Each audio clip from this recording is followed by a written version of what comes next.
One kingdom buckling under the weight of bloodlines it can no longer control. No prophecy.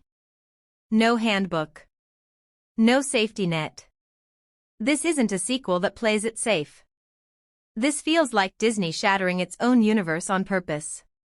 You're watching DriftEcho, where every update hits harder than a final note villain anthem.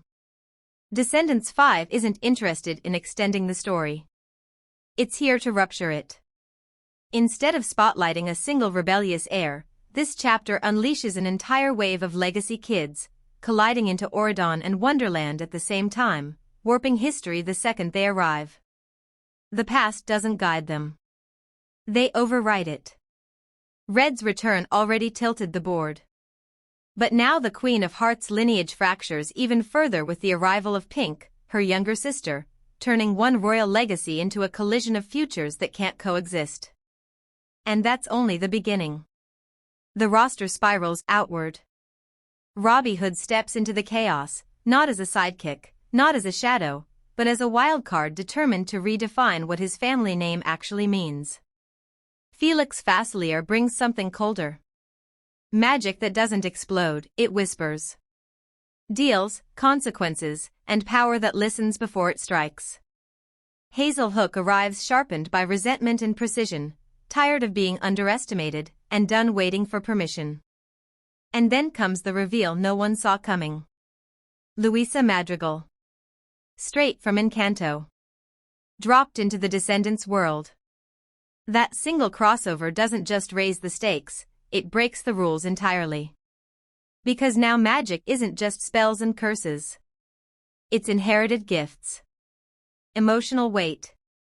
Generational pressure that manifests as power. Descendants 5 isn't building toward a clean hero versus villain showdown.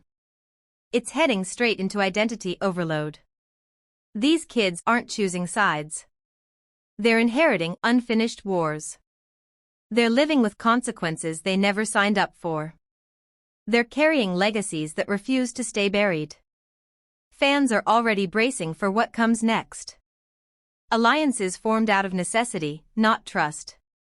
Siblings turning into rivals. Villains who don't realize they're villains yet. And a central conflict where the real danger isn't a single enemy, but too many powerful heirs with destinies spinning out of control. If the original Descendants trilogy asked whether villains could be redeemed, this chapter asks something far riskier.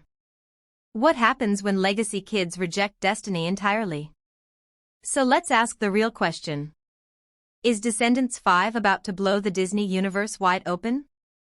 Or are we watching the moment magic itself gets rewritten? Choose wisely.